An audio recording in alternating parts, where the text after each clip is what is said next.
is KC Sports Network, proudly presented by Emprise Bank.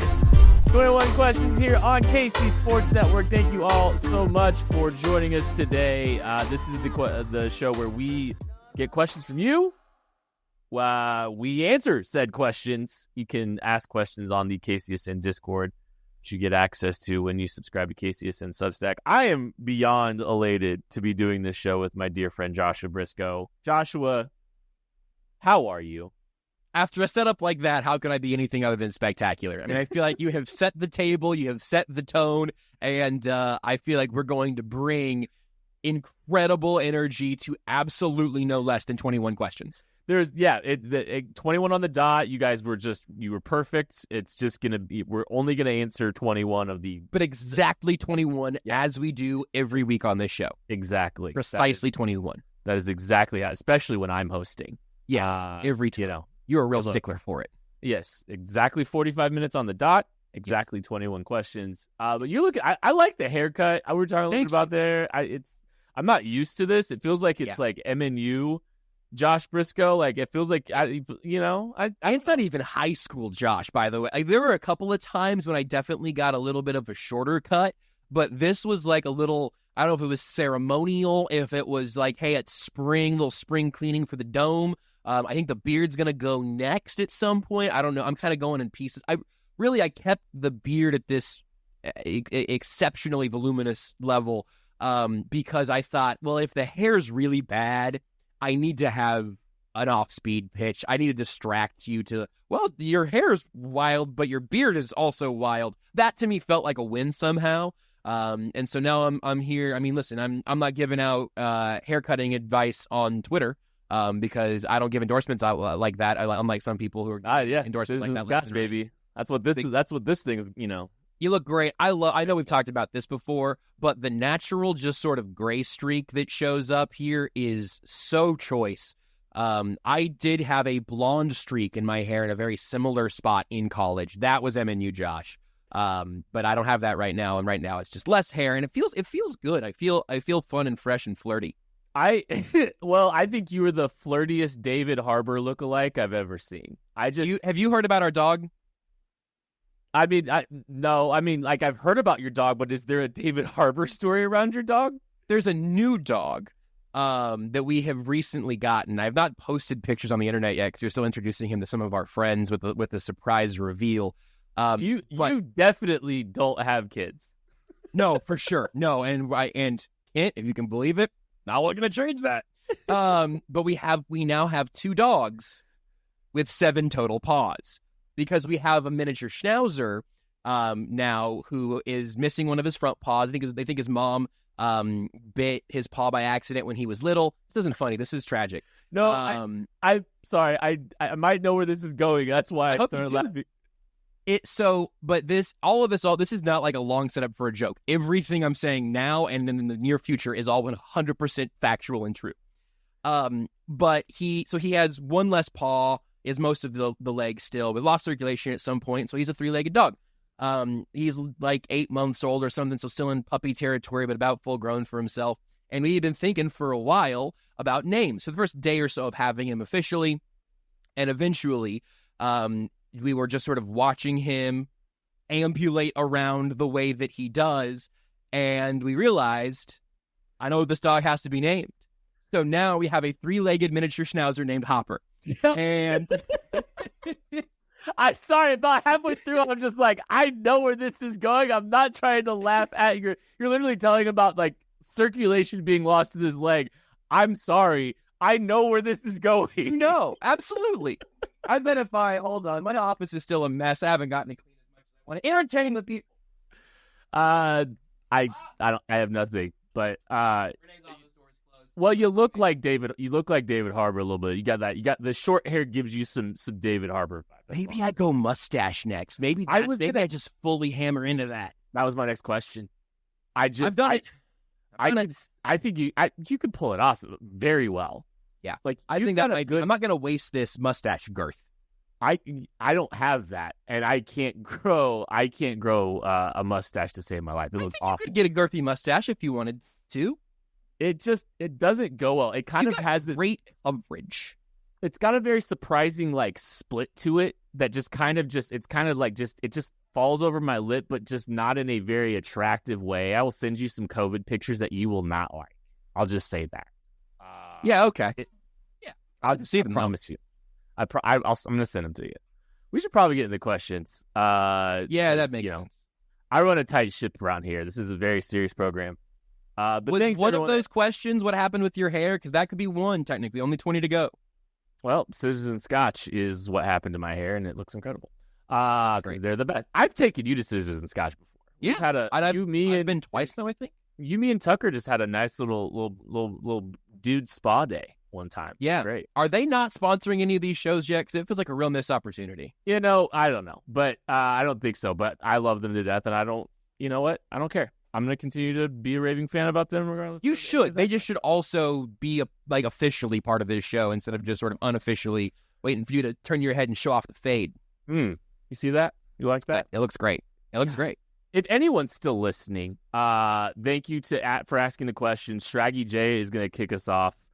Identify and rank the current Veach drafted Chiefs starters likely to get a second contract. That isn't a 1-year league minimum deal. So his list is like Creed Humphrey, Nick Bolton, Trent McDuffie. Other than that, anyone else? So I think all three of those probably make some sense. I think Trent McDuffie is getting the biggest of bags. I think he's going to be one of those guys that they make sure that they extend after this season. I think they're going to give him a big long-term deal. I think Bolton's probably going to get paid as well, as you guys have so aptly covered on your show. Yeah. He'll get a deal that I'll have no opinions about. Zero. I'm sure you won't say a single thing about that. But I want to talk about we can talk about names, but I just have this theory a little bit too. Not necessarily as much theory as much as just like roster construction. The Chiefs have done such a good job drafting guys that are 21, 22. They have gone young. I think those are the guys that Brett Veach eventually pays because we know they have a thing. They have some preferences with their ages as we're learning more and more every Leonardo day. DiCaprio of football teams. Ooh, there's something there, Joshua. Yeah, there is. That felt good. There's something there, but I think there's going to be a wave of these guys that are going to be 24 or 25 on their extensions are starting. That I think those are the kind of guys that Brett Veach is going to pay, and there's a lot coming up the next couple of years because they've drafted some young players and they've all kind of paid out. So. Yeah, I think McDuffie feels like the slam dunk and probably, as you've said, the biggest bag. But it's going to be interesting because, how is the rest of the league going to value George Karlaftis? He might be too good to keep on a team-friendly deal, but not impactful enough to pay like a superstar. And that's a weird spot for the Chiefs. It seems like they've been happy to pay superstars, and then they try to kind of patch it together with rookies and these one-year deals. Nick Bolton is in that group for me personally, but we've talked about it. Do you really want to go there? He might be in that group. I don't know. I mean, I think he's probably. What do you think about Creed? Well, I think you're right. And okay, so there's a positional value argument. Yeah. There is a blue chip argument. Those are both very good players, but I think they're going to buck the trend. I do. I think they're going to buck the trend of not just not paying just your blue chip elite superstar type players. I think they're going to pay some of these younger guys a second contract. I really do. I think that's a good philosophical line in the sand, that it's not that they don't pay their own guys ever, but it's if you are in the sweet spot value wise and age wise, then you get the deal. Yeah, I do think that probably happened. I don't know how old Brian Cook was when he got drafted, but he's a fun one. He's 24 right now. Yeah. And you still you could enter negotiations with him after this season if you so choose. I think George might get paid personally. I think there's a chance he winds up getting paid too. From the Chiefs or just in general? From the Chiefs. I do. The other thing with the younger guys is that, and you mentioned it already with, I can't remember who we're already talking about, but maybe with McDuffie, doing it earlier gives you more leverage and you're paying them, you're kind of buying out more of their rookie years. And there's ways that you can say, hey, we are in on you as a ascending player who's still young, but we're gonna make this agreement before we would need to pay you, so take a little bit off for us. That feels very, very feasible for McDuffie, Karlaftis, maybe Cook at hopefully a lower level or lower cost. Don't really know the extent of his injury. And obviously Nick Bolton first, and then maybe they can look at trying to retain Chris Jones or trade L'Jarius Sneed. It's just it's not a matter of if they pay Nick, it's just how much money they pay Nick. That's I think what we're all going to be waiting on. Grayson Jaspers asks, where would you rank Rashee Rice in this wide receiver class? Great question. Yeah, it is a good question. Yeah, I mean, for me, I don't think he's one of those top 3 tier, guys, or even probably top 4. Like Brian Thomas. Can I ask a clarifying question? Because I'm not going to answer this one in a way that's useful. Yeah. Are you doing it rookie Rashee Rice for getting what you've seen, or are you saying if he re-entered the draft through some loophole tomorrow? Okay, so if we were just going off of the SMU tape, I think he's a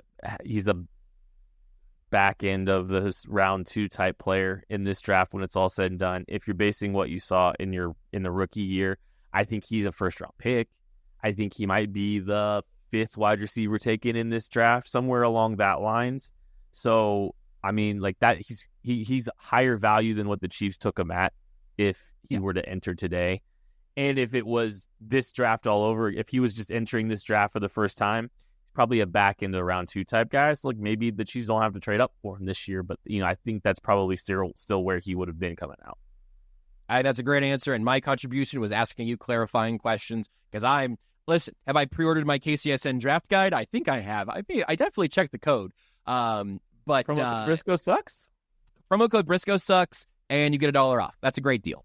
The link's in the description of this show too. Hell yeah! Just click on that and then use promo code Briscoe sucks. B Higgs asks, you guys spell Briscoe right? That's the real challenge. That is something people have trouble with. It's nice that for the first time that link does benefit me in at least some sort of ethereal way. Like it's helping to support. I think in previous years it was just costing you $1 per guide and costing me pride. Would you get a dopamine hit to know that people take advantage of that offer? Like would that if I just started like letting you know? Yeah. If you just texted me every time that code got used, that'd be great. I think it's just been Renee 5 times. Just so it's hitting your bank account, and she's just continuing to like. I think every time she gets mad at you, she just buys a guide. Draft guide. That makes sense. Yeah. We've got a lot of Gumroad. We got a lot of Gumroad that showed up on the credit card thing recently. That makes sense. Is that right? Is that URL right? I don't want to give you the wrong URL. No, it was perfect. Gumroad. Right. GUM. I was hoping you would do. Hold on one second. Aw, what's up, buddy? He's got incredible length, lanky. He could be a very spagsy day 3 corner prospect. Okay. It is an issue that he's missing one of the kind of the front mitts. But high character, high energy giver for sure. Yeah, bad with personal space. A little bit bitey at this point, but a lot of energy to give to the team. There's, I don't have a ton of familiarity with the prospect. I do think there probably is, a likelihood he's a corner because a Spags corner because he definitively has that dog in him. He does. And he does in fact have that dog in him, no question. So there's that. What a good boy. What a good great perfect boy. Thank you. Does Hopper wants to know as well? Hopper peed a little, so I'm gonna deal with this while you ask this question. Hey, can you bring the spawn shot, please? Thanks. I think she just bought another guide. I didn't pee on the floor. He did. It was her idea, obviously. Yeah, but you asked. To clean up. If I could have assistance cleaning up the urine on the floor, what animal I am. Would you rather 3-peat or win 2 of the next 3 Super Bowls? It's fine. I got to hand me that. I got a question now. So thank you. No. What was the question? Would you rather? Is all staying in, or I quit? Well, it's all. There's no other way. Would you rather 3-peat or win 2 of the following 3 Super Bowls? Oh, 3-peat, easy. I think. It's crazy that I answered that so quick without doing any of the historical math. Because no one has won, what would it be, 4 out of 6? Was that what we're talking about? Yeah. That's nuts. Yeah. Because you would lose the next one and then go back-to-back again. 4. So 4 out of 5, right? Yeah. You would go 4 out of 5 and 5 out of 7, I believe, if you won 2 of the next 3. That rules, and Or maybe 5. I shouldn't have answered so quickly, but I have totally, much to my own incoming pain, I have totally bought into like, oh yeah, be the only team to ever three-peat, because what that means for Andy, what that means for Mahomes, what that means for the organization. I right now am in three-peat mode. If they don't win next year and I can talk myself into 4 out of 5, then I'll still do that, and that'll be the argument of greatest dynasty in football history, whatever. But three-peating is so, there's a phrase for it. Like, three-peating is rare enough that it's never happened in football, but it's common enough that everyone knows what it means. And I think that's too cool to pass up. But I also would take, 4 out of 5. I think they're the greatest dynasty ever regardless.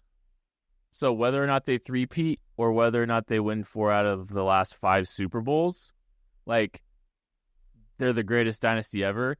I like the idea of Mahomes being only 2 rings away from Brady by like his 30th birthday. That does rule. That is great. You got his 30s where he's just like, he's in his gravy. He's just in his mental prime. He's seen it all, and now he just I think I'd take 2 of the next 3. Give me volume. Really? Oh man, the three-peat thing is so cool to me. I get it. I know, but I'll take either. I'll take either. Both would be great. Either would be great. The answer is yes. The answer is yes, please. Right, C214. Sneed player for player swap idea. Would you be interested in someone like Deontay Johnson at $10 million the last year of his deal? I don't. All right, so I don't love the player for player swap idea, and so here's why. Mm-hmm. The Chiefs are making tough decisions right now to pay Chris Jones, to pay L'Jarius Sneed, to sign both of them to a long term. There's some big financial decisions. If you're going player for player, you're most likely like a Deontay Johnson on the last year of his deal. You're getting 1 year remaining, and then you're going to have to go around and turn around and pay that guy. I would, if you're trading L'Jarius Sneed, I would rather use that get draft capital, use that, and then go use that money that you saved to go try to make your team better elsewhere. I don't love the player-for-player idea. I'd rather just, if you're going to do it, just get the draft capital and try to spread that cap space across different spots. Re-sign Drew Tranquill, couple small moves, re-sign a Mike Edwards, or play in that safety market that's just opened up. And, some of those kind of moves. I think that's the way I'd rather approach it. Yeah, and we ended up going down that rabbit hole when Nate floated Michael Pittman. And then Seth wrote about in his Big Swings article up in the newsletter, he wrote about a bunch of those, including Deontay Johnson, including calling the Eagles and being like, are you really happy with A.J. Brown? Are you sure? Do you want to talk about it? Maybe you really are mad about something you're not processing. A.J. Brown might be the one that would change my perspective on agreeing with you on pretty much everything there. The issue that I keep having is you say, all right, would you rather have Michael Pittman or Deontay Johnson or not T. Higgins, but, we're doing the either franchise tag or 1 year left, and Johnson's not tagged, so it's a little better. But would you rather have that player, or would you rather have a late first, early second, top 50 draft pick, and you go spend money to go get Hollywood Brown? Mm-hmm. Well, I can have Hollywood Brown in a second or Michael Pittman. I think I'd take door number 1 there, and it's not super specific to those players, but it's philosophically. It's why I've been thinking about George Karlaftis so much this offseason, and it kind of alludes back to our last conversation. George Karlaftis is more valuable to the Chiefs than he is just as a football player, because he's a very, very good football player at an absolute stinking bargain because of his rookie contract. And they'll have a 5th-year option if they want to, cross that bridge eventually and pull more of those levers. But same with McDuffie. And same with McDuffie. Mm-hmm. That's so valuable that with a trade acquisition, you're paying twice. With a rookie contract, you're getting everything half off. And so I would be inclined to see what I could do at wide receiver away from the player for player, because I really would love it if they had one more premium pick to play with in this draft. 100%. And there's a lot of flexibility you create. That's a piece that you can use to move up and go big on a player that falls, if you really want to. I tend to be more bites of the apple, but I just like the options that it provides you. to help kind of solve some stuff, right? I'm also Because, like, locked in with you there, and trading up for McDuffie when it was clear that that was going to be a value was ultimately the right move. Even in real time, I'm going, are we sure? But that's absolutely right. Real quick, I want to look at something just out of curiosity for my own education. If you took your first and your second, if you took your first round pick and you took the pick that you get for L'Jarius Sneed, and again, if it's a mid-second round pick, if you wanted to, you could get up to 16-ish. You could get into a range where if a tackle falls, one of the premier tackles falls, if Olu Fashanu, people don't like the fact that he literally has the same size hands as me. That does concern me from an athletic profiling perspective, because now I'm just looking at you. 8.5-inch hands, for those asking. Couldn't grip a football. That's why I was the backup.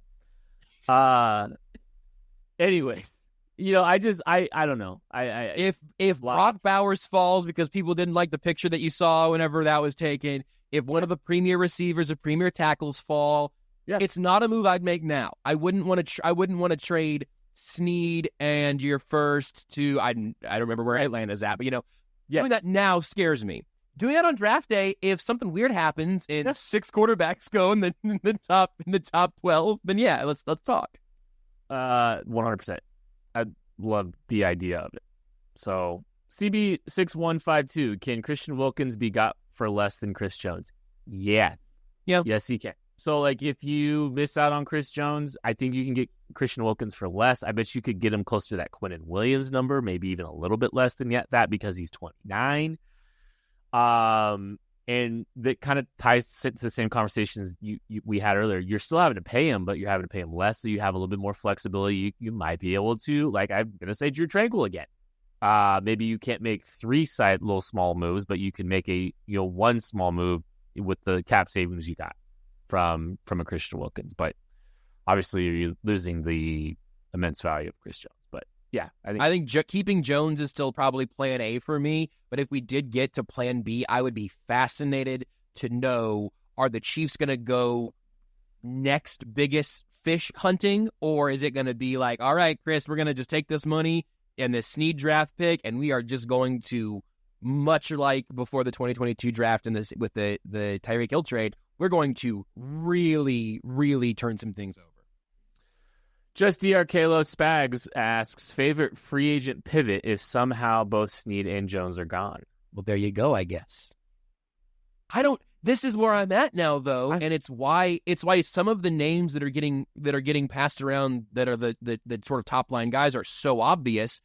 It's because those are the names that people know. And then are you going to go big game hunting if you do move on from both of those guys? I think at that point they would have to. If you move on from Sneed and Jones, because you suddenly now the Chiefs go from having a survivable amount of cap space for some of those little moves perhaps to having a lot to work with, and also losing, I think this is true, two of their 3 best defenders last year, both going simultaneously. Another just side question as I'm kind of thinking about this. Would you have paid Mike Evans, and how much would you have tried to pay him? Mike Evans was We're going to take a break, and we'll be back right after this. This is fun. We appreciate you supporting KC Sports Network by listening to our podcast. You have helped us become the highest-ranked Chiefs podcast network in 2022 and 2023. And don't forget about our daily Substack newsletter, the best written analysis you can find on the Chiefs straight to your inbox every day. kcsn.substack.com. Just wanted to see what it felt like. Yeah, it was kind of refreshing and kind of fun, but also a little bit maddening. So I think that you nailed it.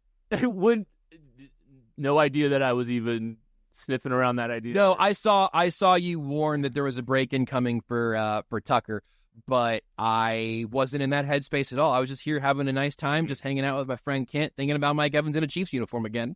Just wanted to try it on for size. It looks like it was fun. I've seen you do it a couple. It's incredible. It's very impressive. It's a great feeling. How does he not just how does Seth not just create just get nervous every time he's about to answer a question? Seth loves to talk so much. When that door is open, he's like, "Oh boy, time for Seth. It's like time. Why was it so hot?" We'll take a break. Oh, He almost got us in Thursday's episode. But then Tucker had to make an executive decision. He got the do it, Tuck, and we improv'd a little bit, and we still got him. So it's just an art, it's an art and a science all kind of coming together, much like this beautiful sport. If I tried to just go to a break and I tried to do that to Maddie would just steamroll through and just ensure that we don't get to it. I think that's why I started doing it, because I needed to feel some sort of control or power over the show again. I didn't do that from the jump. I don't know when it started. I have bad news for you. Yeah, it's never coming back. It never existed. It doesn't exist. It's all an illusion. But I get to keep up the illusion for myself. I get to do one little treat for myself each episode, and it's trying to get Seth on that. I do love that. I love this question from Zach, long lost Cat's brother. Pretty simple. How about those Bills? How about them, man? Holy smokes! They just cut everything under the sun. I think that I tweeted this out. I think the Chiefs have the chance to do the funniest thing ever, and sign Tre'Davious White, the guy that they traded or they acquired essentially in the trade for Patrick Mahomes. So good. He has been good. I'm saying it would be so good. Oh, it would be so good. Yeah. But then hey man, say hey, you want to get a chance to maybe win a ring and hit free agency again in a year. You're still young. Come on over. Let Dave Merritt and Spags talk to you for a little bit, and we're gonna get you a real low number here this year. Next year, you're making money though. Win a ring with Mahomes. It would be so choice. I need at least one or two cut bills that don't count against the compensatory formula to come to Kansas City, because I just think bring Mitch Morse home. I don't know if he's ready for a little reunion. Figure it out. He's figured it out. I don't know what it is I don't know if he's in backup territory yet. I don't know if that's where he's at in his career. He's still got the juice. So that in and of itself is kind of the thing about the Bills, where they weren't just cutting washed players who became not cuttable, where it's like, well, you can't, the Chiefs couldn't have moved on from Frank Clark any earlier, right? So the place where the Bills are in is like, yeah, we just got to do some stuff, even though there's a little bit of gas left in the tank, which for me, once again, underlines they missed their best window. I don't want to say they missed their window, because that implies their only one. And honestly, Josh Allen means you have a window. And Josh Allen, whatever his next phase is as a quarterback, might be better, might be worse, could be. Their window is more open than most AFC teams not named the Chiefs. He's the second best quarterback in the National Football League, and he's one of those guys the window stays open. I'm absolutely with lockstep.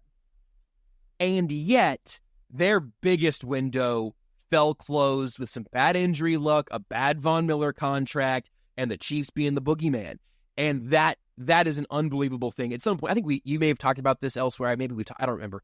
But there is a 30 for 30 at some point in the future about all of the teams who never won a Super Bowl because they had to run into the Chiefs. Yeah. And it's going to be Josh Allen sitting there in a chair in front of a flat background, throwing his hands up, going, yeah, what else could we have done? And it's going to be a brutal thing for Bills fans to realize if they don't get it done in the next 10 years. The thing I've kind of talked about in that framework is the Patrick Mahomes not only winning Super Bowls, but fighting off the legacies of other quarterbacks and the quarterbacks in those rookie contracts. Yep. It's just like...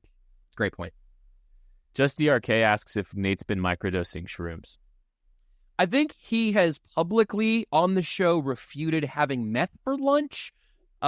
He has talked a lot about cocaine, but that's usually, I think, a stand-in for the Red Zone channel. I think Nate on... I've never done drugs with any of my Only Weird Games co-hosts. I think Nate might end up being a little bit too tightly wound for a psychedelic experience right now. I don't know if that's for him or not. I thought he was having a psychedelic experience when he was doing the podcast laying down. And that wasn't even the Radio Row episode, which was an entire other degree of psychedelics. And he's done shows from airport restaurants. That's the thing is I don't know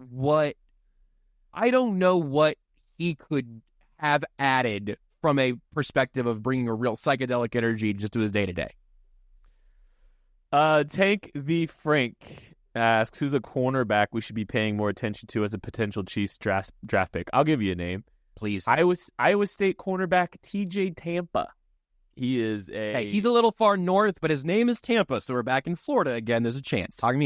Tampa 2, baby. He's going to play a lot of cover 2. Tampa round 2. Some are saying as well. I got a lot of thoughts.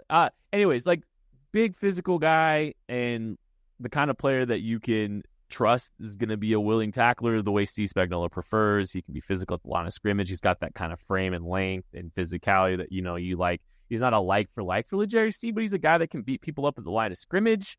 He's a good tackler. He's very Chiefsy. And like, I think if like the Chiefs got pick 46 or something like that, he's exactly like, that's exactly where I think he's getting drafted. So like, good football player. So I can't wait if the Sneed trade does happen. I can't wait to argue with myself about if they're going to use a premium pick to double down on the like higher end, more immediately ready tradesy corners, or if it's just like, hey Steve, you get round 5 this year, because you just pick a couple. Because I could absolutely see it going, because now they've done it both ways and had enormous success in every way, frankly, that they've tried to solve the cornerback position since Spags got here. Do you remember when Najee Johnson was getting run? Yup. In training camp? Like, it was like a real thing. In training camp, shortly after Dave Merritt thought Shamari Connor stunk. Like that, Najee Johnson was getting run, and they didn't like Shamari Connor yet. I know it's different because Connor ends up playing more safety and everything. But in terms of where where that development came from, I don't know how Najee Johnson comes back from a torn ACL. I don't know. It affects players differently. It's a hard thing to come back from. He'll have had an entire year, obviously, because it was in camp. But like, I can't help but get kind of geeked thinking about what corner from the deep south that's 6'3" with a 6'15" wingspan they're going to end up trying to grab and develop. I think it rules. Oh, Jarius Monroe from Tulane. That's great. Tulane. Yeah, I mean him. What did you say? What's his name? His name's Jarius Monroe from Tulane, and he is a big corner that was beating the crap out of people at the East-West Shrine Bowl. So. Do we have a wingspan on him yet? He's listed at 6'2". I need a wingspan. I think it's so long they're still measuring it. Yeah, he's mine. All right, Jarius Monroe, he's my guy. This is the one. Arrow asks, what would be your move to handle the left tackle spot this offseason? Good question. I can't figure out how the Chiefs actually feel about Wanya Morris, but they have invested so much in that offensive line financially that I am kind of in team run it back, if not literally with Donovan Smith, figuratively with Donovan Smith. Of fine, yes. And I also, this is horrible, I can't remember, there was a tackle that I think was getting cut and maybe didn't a couple of days recently. There was another veteran that hit the market that I was like, oh, interesting. I think I would go ahead and go Wanya Morris versus maybe that's who it was. There's a few. Wanya Morris versus one of those guys in that bucket of 1 year, $4 million or whatever. Run it through training camp, and it can be a real battle if you really think Wanya Morris has a shot to win that. Mm-hmm. Or, again, if it's Donovan Smith again or someone at the level where you think, hey, they want to be the starter, then you have Wanya Morris as your swing tackle, and developmentally you feel okay if he has to step in at some point in the season. That all feels pretty good to me. I know that there's been like a little bit of hype for the idea of them drafting their left tackle of the future, just locking that spot down.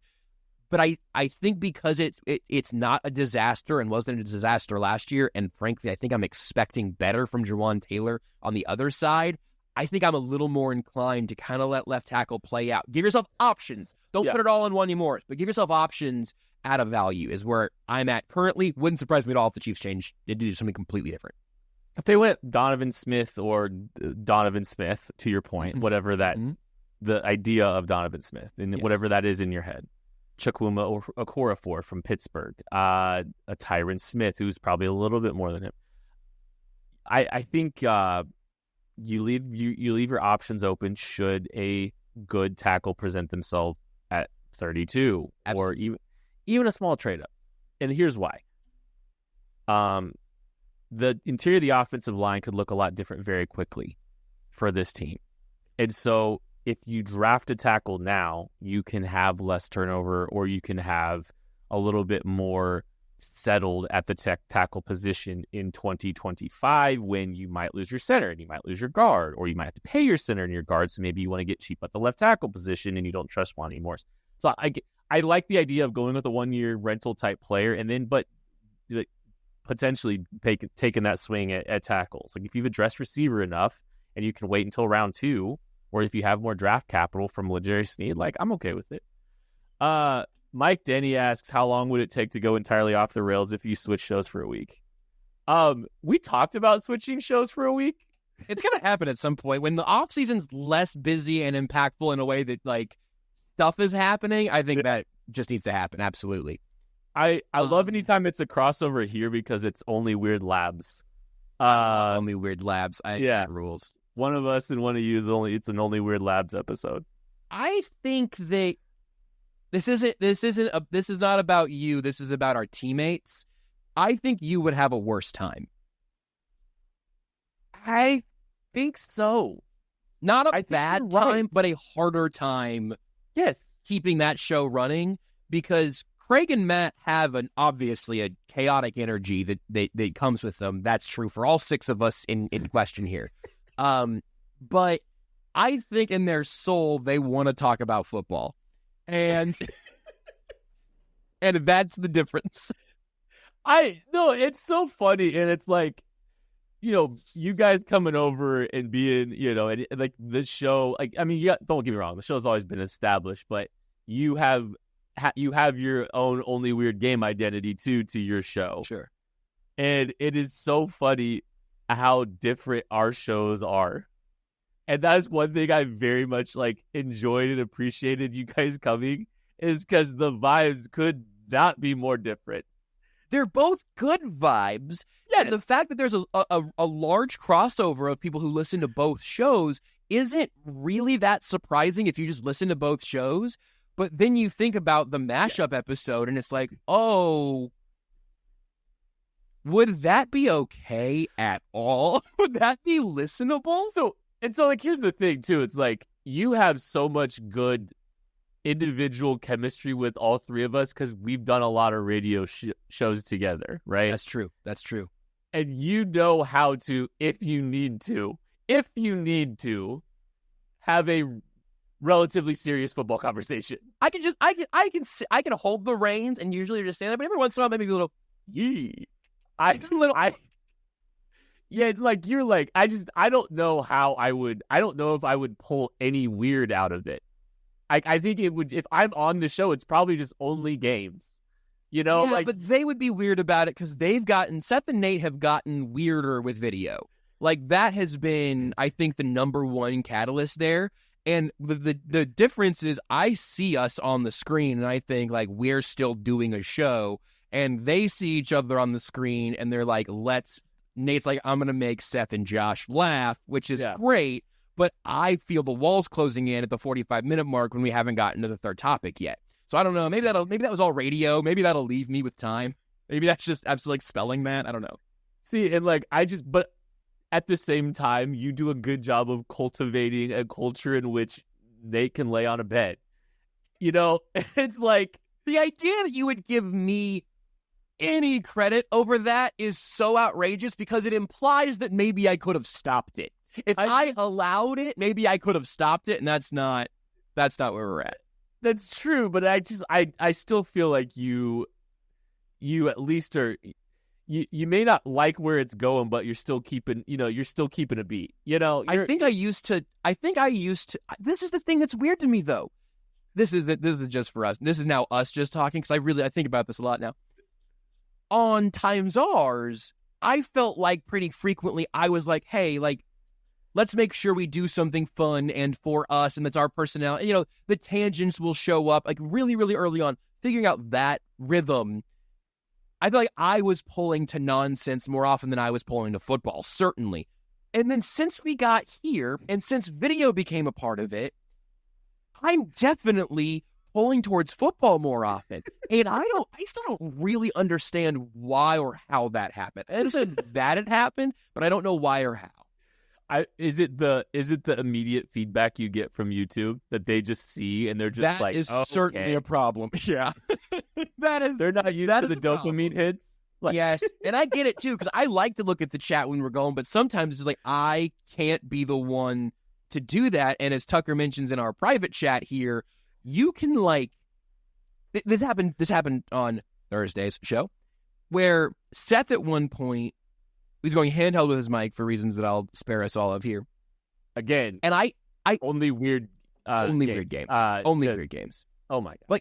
I saw his eyes go off screen to where I know his other monitor is, where he frequently looks at the chat, and I just started shaking him off. I think that's when I interrupted. I said, "Seth, we can talk about the super chat at the end of the show. Just be patient."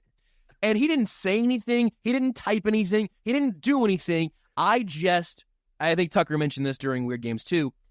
I will take credit for my field vision. I am anticipating Seth and Nate's throws on a level right now that has maybe never been seen before in podcasting. I am locked in to Seth wanting to derail it. I can see it come. I can't always stop it. I can't always tackle Derrick Henry, but I can ID where that play's coming from, and someone's going to get injured, and it's probably the recognition. You're better than all of the linebackers in this class. Yeah, my play recognition, my field vision is great. My athleticism is not so great. My execution is not always great. I think the Chiefs might pay me $15 million a year. Did Tucker say that? He made that joke in the private chat before I did. I didn't steal that from you, Tucker. That was me authentic off the dome. That was a good pull. That was real nice. Lee 87 with Josh being on the brink of homelessness now without a job, are you going to be offering him odd jobs to do around your home this spring? No chance. Can I ask what you think I'd be good at? If you had to hire me to do something around the house or babysit, what would you? I'll give you right answers in a minute, but what would you trust me to do? My dietitian, maybe. Ooh, yeah, just I'd because, cook for you. Because you're having to deal with your thing, and my thing. And we've Some had people would. Hey, everyone! Just everyone knows I don't have cancer. I have diabetes. It's fine now. Just the way can't set that. I didn't want it to seem terminal. The funny thing is I think as it was happening, I was making a lot more fun of it than I am now. Yeah, because now it's just my life. I know. But anyways, we've had conversations about how you have to eat with your diabetes, and it's sure. You're like, I have points. I can't eat these cheese curds, or maybe I can. But I have to. None of that's true. You're misrepresenting the diabetic diet. Well, I have to be cognizant of my carbohydrates. Is basically what it comes down to. But I'd be cognizant of your carbohydrates, and I am a good cook. I like cooking. I feel like that's a great one. I would happily come and do that for some odd jobs for food and shelter. This actually kind of ties to that. Christian Gumminger, would Josh eat something that Kent prepared in his smoker? Oh, God. Yeah, absolutely. Absolutely. See, there's this level of belief that I am incompetent of anything food related, I think, because I might have some differing food takes or something like that. Yeah. Kent, I worked with beards every day for years and years and years. You are an average eater in my eyes. Craig and Natty think I'm beards. Yeah, you're not. But they don't know beards like that. That's the thing is it makes sense that you would be the pickiest, weirdest eater that some people have met, but you're not the pickiest, weirdest eater that I have met or worked with very closely for a long time. I'm not even that picky. There's just a few blind spots I have. And it's mostly Asian cuisine because I don't like soy and I don't like ginger. Sorry. That's too bad because I like those things, but it doesn't make me like you less. See, I feel like I'm actively being bullied every time we talk food with those guys. But anyways, It's fun to bully, but I like food. Here's the thing. I actually can cook a little bit on a smoker. That doesn't surprise. I assumed that. I'm not eating anything that you've smoked, but I assumed that you could handle that. I have been given a lot of tips and pointers from Chief Bearcat, and I have built my own confidence up, and I can do a mean brisket. I can do anything on a smoker, really. I feel really good. Just got a Blackstone. I don't know if you know what a Blackstone is, but it's like a giant, like, skillet almost, and you could just cook all kinds of great stuff on it. So maybe that's not what I was thinking it was, because that sounds fascinating. My food admission is that I don't currently have a grill. I don't cook outside that often. I mean, certainly not since we, I guess, live here. I don't have a grill. I am most comfortable with a cutting board and a chef's knife and a flat top, or even just you get me enough skillets and stuff going that I'm very comfortable spinning a lot of plates and kind of whipping something up. But again, it's fun. I watched a lot of Chopped in some formative years, I guess. I love... Same. Dude, okay, let's talk about that then. We've not giving out any free sponsors because you already did that earlier. But Renee and I have done a lot of different meal box kits and stuff like that with varying levels of success. And one we're using now, it's not currently paying us, has been fabulous. And Renee usually makes those, and she gets to make something different and try a different cooking style, maybe whatever. My favorite thing to do is to realize I have 2 hours where nothing else has to happen. And I'll just go open up the fridge or the freezer, walk around the pantry, whatever, and just be all right, I've got 4 ingredients that I'm going to use. Can I make this delicious? And will it make sense at the end? That to me, that's a leisurely activity. I can also water plants and take care of those. I clean quite a bit now that I have more free time. Pretty talented young man. I'm saying that I could definitely come live as your house servant for sure. It wasn't as Dobby. much about the tasks. It was more about I would have to potentially see you more. Yeah, and I just honestly I assumed it was gonna be when you and your wife were out. Maybe I'm babysitting and cleaning up. That with your children, that makes sense. Maybe it's just that you're all gone. I just have your house to myself, and I can do whatever I want in your house. Again, that's better, right? Well, you could be watching Wes Anderson films, and Neil wants to know your top 3 Wes Anderson films. Great question. Thank you, Neil. I do have a top 3, and they are certainly not the standard top 3, but it's my top 3, and it's subjective. Number 1 is Fantastic Mr. Fox. It's the first of his 2 stop-motion movies. I think it's spectacular on 100 levels. I would literally recommend it to anybody. From any age, any movie background. It's charming and excellent. So Fantastic Mr. Fox is 1-1. And then my 2-3 are both weird and not as clearly set out. Asteroid City, I got a blanket back here. It's the one that came out more recently.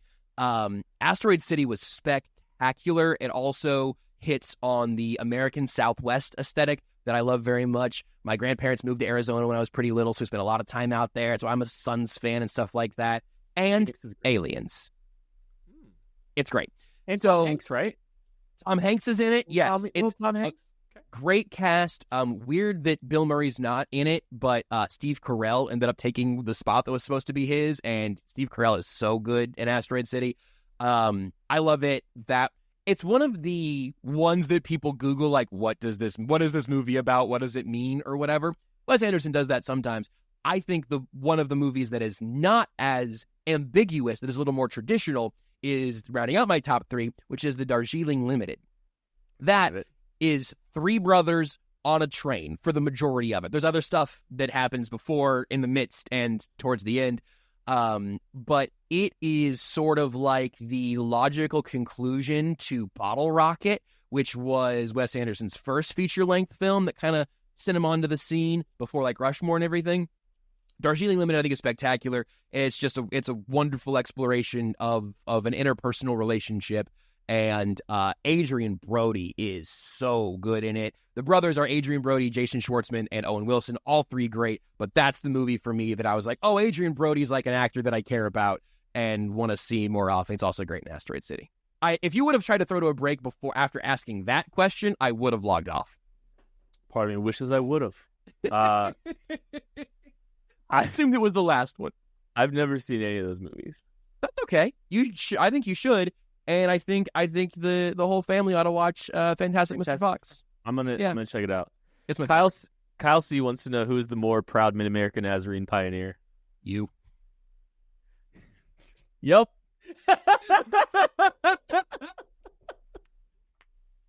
Yep.